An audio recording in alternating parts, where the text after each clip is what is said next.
Welcome to fandom. তো চলে এসেছি আমার একটা ইন্ডিয়ান ফুটবলের আপডেটের ভিডিও নিয়ে, আর তার সাথে কিন্তু মোহামেডানের একটা নতুন গান উদ্বোধন হয়েছে, সেটারও একটা আপডেট দিয়ে দেবো একদম শেষে। ইন্ডিয়ান ফুটবলে যা যা চলছে সবকিছু নিয়ে আপডেট দেবো। আর ট্রান্সফার নিউজ কিন্তু অলরেডি শুরু হয়ে গেছে, কারণ প্রত্যেকটা টিম কিন্তু অলরেডি প্লেয়ার অ্যাপ্রোচ করা, নতুন কন্ট্রাক্ট দেওয়া সব কিন্তু শুরু করে দিয়েছে।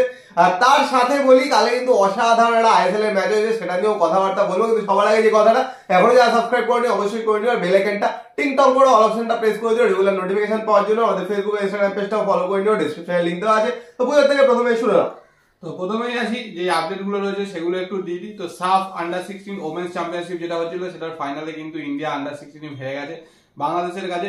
মেন টাইমে খেলার ফল ছিল 1-1, তারপরে ট্রাইব্রেকারে গিয়ে 3-2 গোলে হেরে গেছে।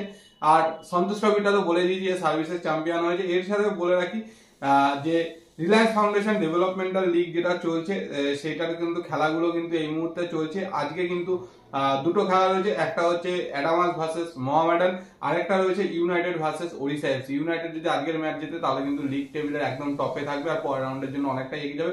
কারণ গতকালকে যে রিলায়েন্স ফাউন্ডেশন ডেভেলপমেন্টাল লিগে যে ম্যাচগুলো ছিল, সেখানে কিন্তু মোহনবাগান জামশেদপুরের কাছে 3-0 গোলে হেরেছে, এবং ইস্টবেঙ্গল 2-0 গোলে কালীঘাট মিলন সংঘকে কিন্তু হারিয়ে দিয়েছে। এর সাথে সাথে কিন্তু যেটা চলছে সেটা হচ্ছে কন্যাশ্রী কাপ প্রিমিয়ার বিও চলছে, এবং আজকে কিন্তু কন্যাশ্রী কাপ প্রিমিয়ার বি এর 3টে খেলা রয়েছে।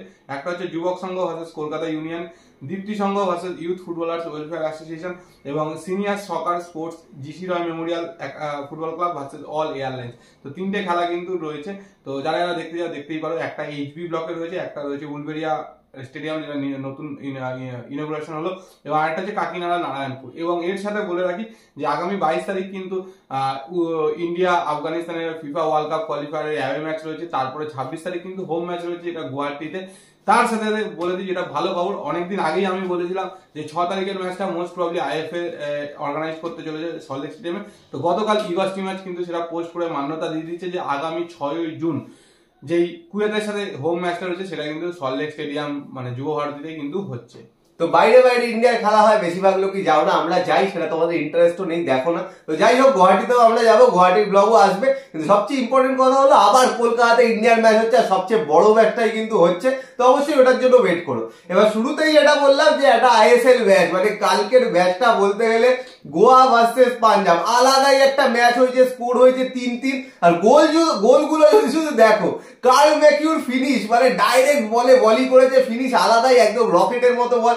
লুকা মায়াকের যে গোলটা, সেটাও অসাধারণ। একটা লাস্টে একটা জুয়ান মেরার গোলটাও অসাধারণ দেখতে গেলে, মানে আউটস্ট্যান্ডিং কিছু গোল হয়েছে, আর রেজাল্ট হয়েছে 3-3। তো সেই জায়গা থেকে পাঞ্জাব কিন্তু এখন টপ 6 এর লড়াইতে আছে। টপ 6 এর লড়াইতে অনেকেই আছে, কিন্তু ইস্ট বেঙ্গলের মানে অলমোস্ট বলতে গেলে কোনো চান্স নেই। মিরাকেল দরকার, যদি চান্স দিতে হয় তো মিরাকেল ফিরাকেল ছেড়ে দাও, যা পারফর্ম করছে এমনি বাকি 3টে ম্যাচ জিততে পারবে না। কিন্তু বলে দিই মোহনবাগানের কথা, মোহনবাগান কিন্তু একদম টপ অফ দ্য টেবিলে আছে। সবচেয়ে বড় কথা, একটা ম্যাচ অ্যাডভান্টেজ নিয়ে কিন্তু টপ অফ দ্য টেবিলে আছে এই মুহূর্তে। 17 ম্যাচে 36 পয়েন্ট, সেকেন্ডে আছে মুম্বাই 18 ম্যাচে 36 পয়েন্ট, আর থার্ডে আছে ওড়িশা 18 ম্যাচে 35 পয়েন্ট।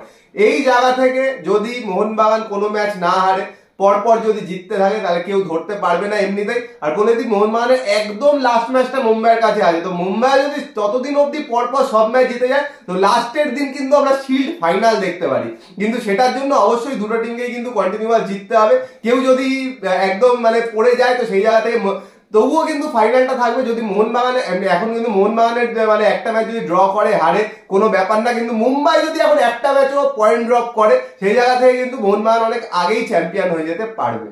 আর একদম শেষে ভিডিওটা বড় করবো না, তো তার আগে বলে দিই যে কিছু ট্রান্সফার শাখা কিন্তু অলরেডি শুরু হয়ে গেছে সামার ট্রান্সফার উইন্ডোর আগে। তো নোয়া সাদিকের সাথে নাকি কেরালা ব্লাস্টার্স অনেক দূর অব্দি কথা বলে দিয়েছে, তার সাথে কিন্তু লং টার্ম একটা ডিল করতে চলেছে।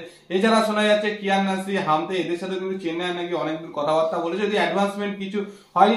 এইসব কথাবার্তা চলছে। তার সাথে পাঞ্জাব কিন্তু তাদের যে সমস্ত প্লেয়ার রয়েছে তাদের সাথে কিন্তু এক্সটেনশন করছে। সুরেশ মিতাইয়ের সাথে কিন্তু অসাধারণ খেলছে, আশা করেছিলাম হয়তো ন্যাশনাল কল আপ পাবে, তো পাইনি। তো ওর সাথে কিন্তু 3 বছরের কন্ট্রাক্ট এক্সটেনশন করেছে। তো এগুলো কিন্তু চলছে।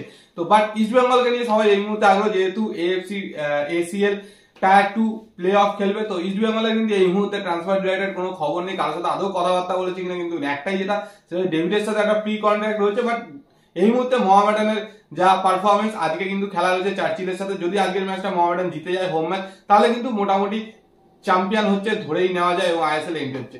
তো তো সেই জায়গায় ডেভিড নাও আসতে পারে। তোমাদের শুরুতেই বলেছিলাম প্রি কন্ট্রাক্ট মানে কিন্তু প্লেয়ার আসছে এমন না। ইস্ট বেঙ্গল কিন্তু ট্রান্সফার মার্কেটে একদমই অ্যাক্টিভ হয়নি, যেটা কিন্তু একটা বিশাল নেগেটিভ ব্যাপার।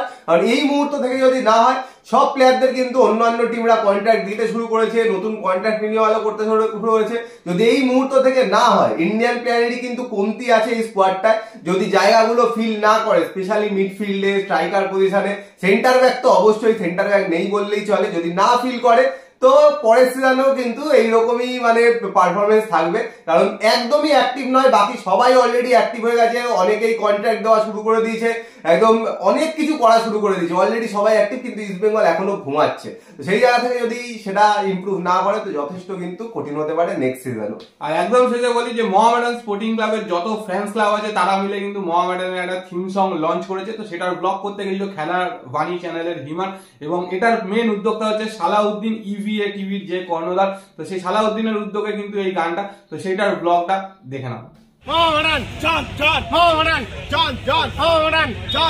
একটা থিম সং উদ্বোধন হচ্ছে, আপনারা কতটা এক্সাইটেড? আমরা খুব এক্সাইটেড আছি, আমরা খুব খুশি। আমাদের টিম তো অনেক বছর পরে আইএসএল এ উঠছে, আমরা তো কারোর সাহায্য নিয়ে উঠছি না, আমাদের নিজেদের ক্ষমতায় আমরা উঠছি। যেমন ইস্ট বেঙ্গল মমতা ব্যানার্জির সাহায্য নিয়ে উঠেছে, আমরা এই জন্য খুব আনন্দিত আছি যে আমরা আইএসএল এ এবছরে আমরা উঠে যাচ্ছি। আর আপনারা কতটা এক্সাইটেড? অসাধারণ অসাধারণ, মানে দারুণ, মানে আনন্দ লাগছে। আজকে থিম সং উদ্বোধন হবে, কারণ আমাদের মোহামেডান স্পোর্টিং ক্লাবের থিম সং দুটো থিম সং, তাই তো আজকে হলে তিনটে হবে।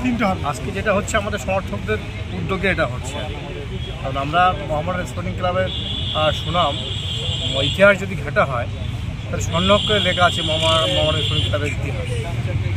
1935, 36, 37, 38 পর 5 বার Kolkata league champion, Aga Khan trophy থেকে শুরু করে, সেভেন গোল্ড কাপ থেকে শুরু করে, আইএফএ শিল্ড, আর এই তো গত পরপর 3 বছর আমরা কলকাতা লিগ চ্যাম্পিয়ন হলাম।